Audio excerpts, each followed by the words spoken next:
Hello dear student. Here in Mathematics of Standard 10th we are going to learn chapter number 15 probability and it is part number 5. From exercise number 15.1 we are going to solve here example 19 to 22. So let me solve these examples. So first example given as here, example number 19.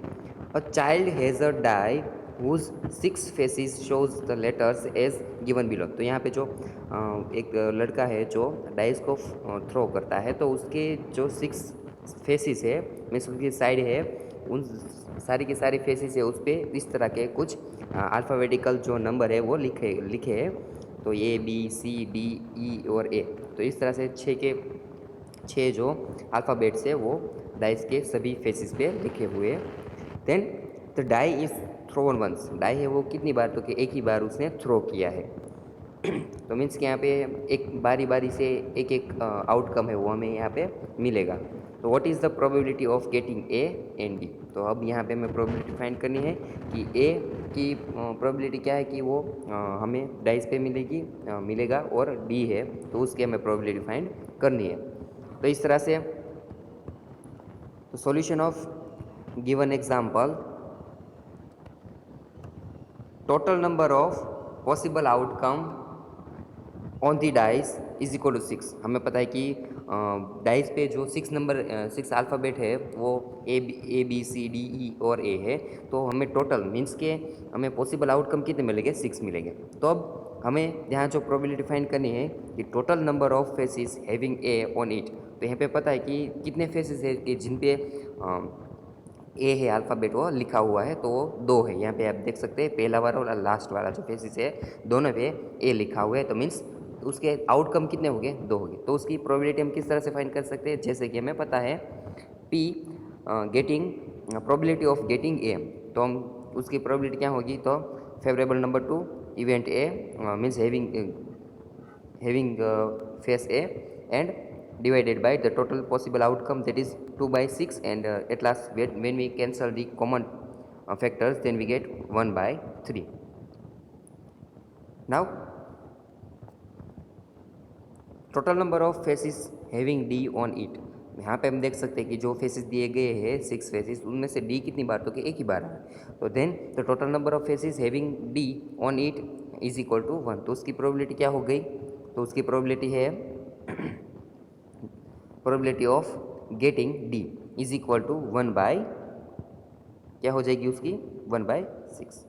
तो ये था example number 19। Now example number 20. Suppose you drop a die at random on the rectangular region shown in figure 15.6. What is the probability that will be land inside the circle with diameter 1 meter? यहाँ पे जो हमें एक sheet दी गई है, एक rectangular reason दिया गया है कि हमें डाई है वो थ्रो करते हैं। तो अब प्रोबेबिलिटी फाइंड करनी है कि वो डाई है वो ये जो सर्कल बीच में जो एक डायमीटर का जो सर्कल है उसमें गिरे तो उसकी प्रोबेबिलिटी क्या है।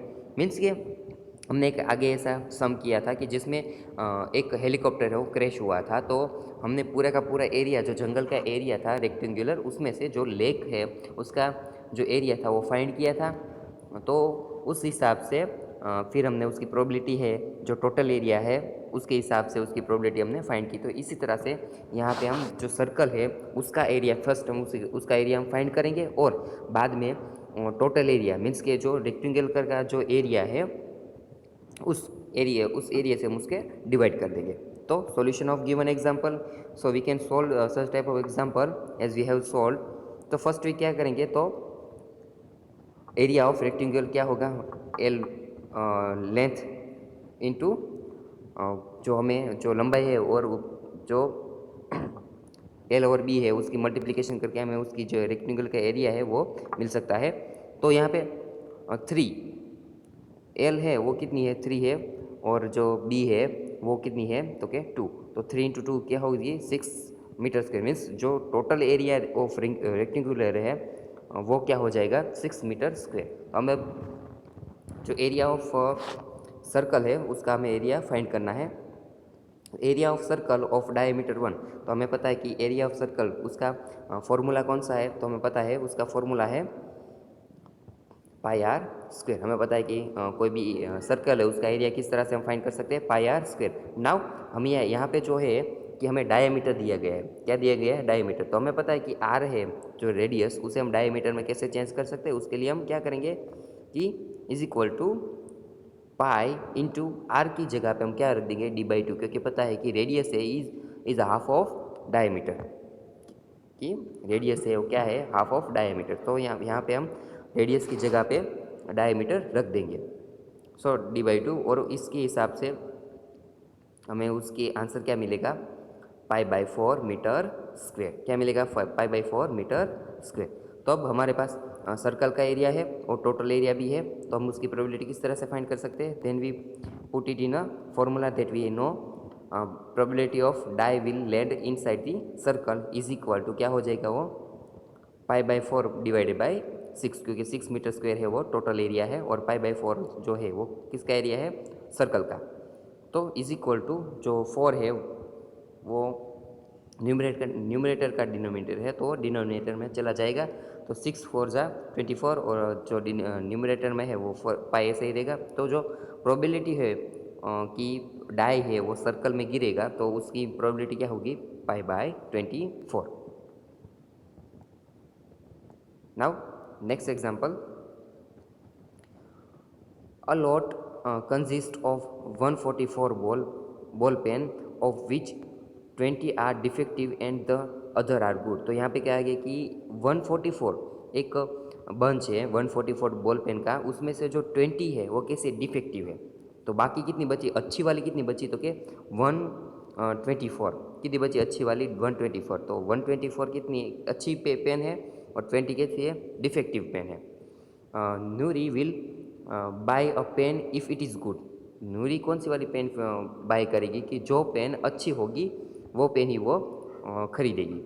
But will not buy if it is defective. तो नूरी है वो डिफेक्टिव पेन है वो बाय करेगी नहीं। तो shopkeeper draws one pen at random.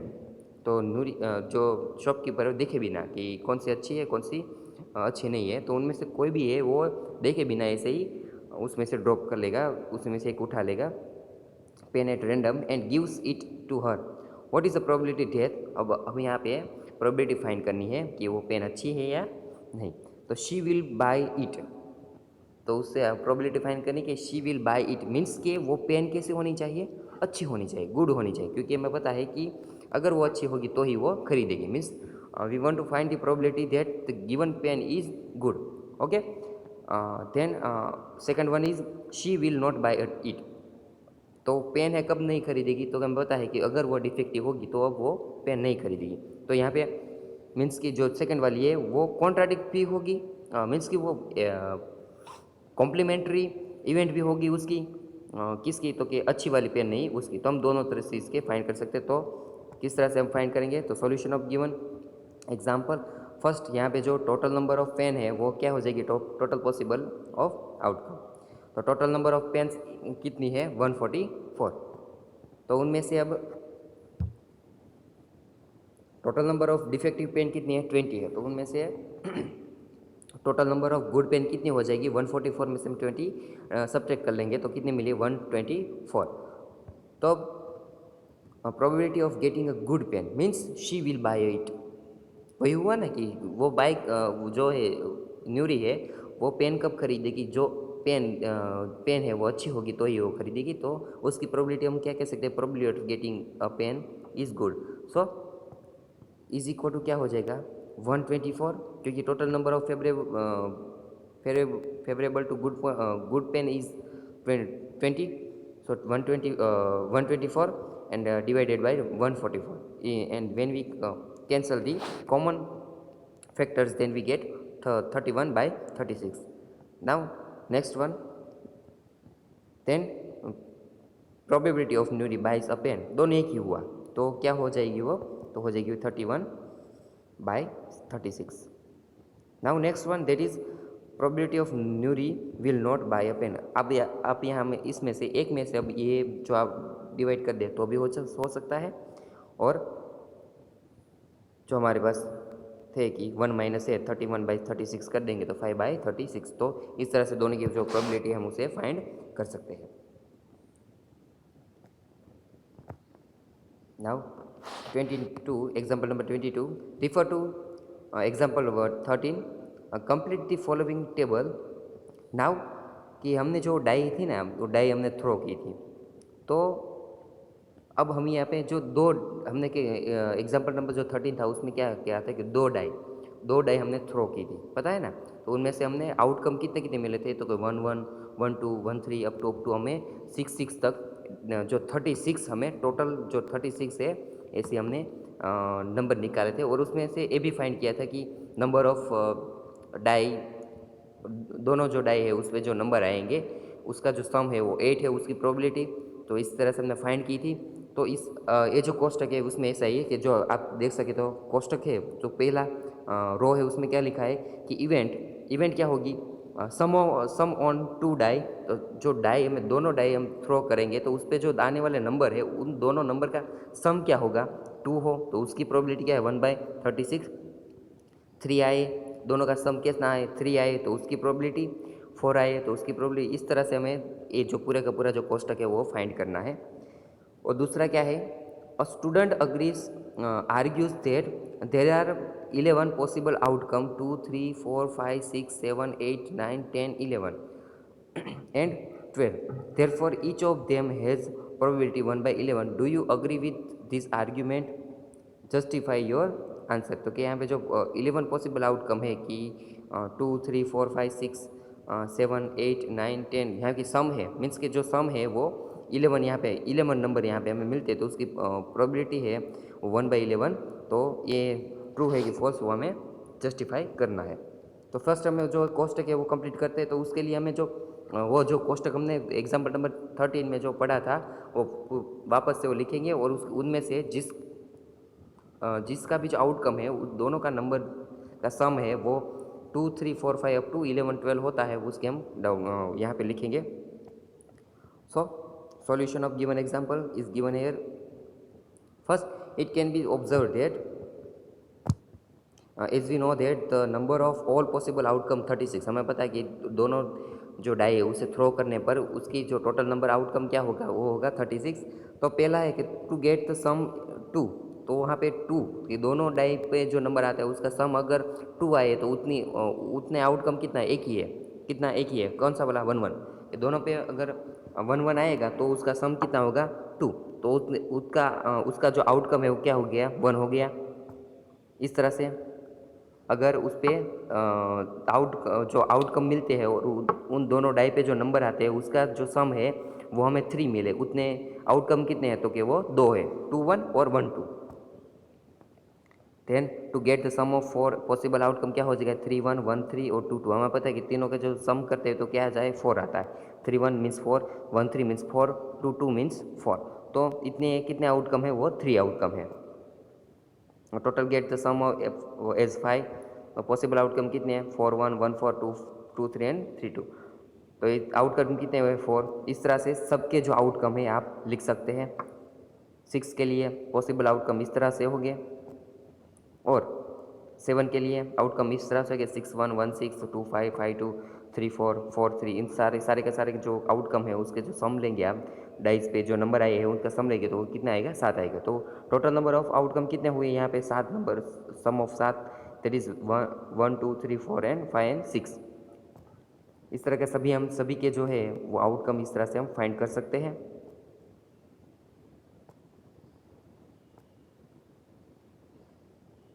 तो इस तरह से जो कोष्टक हमारे पास है,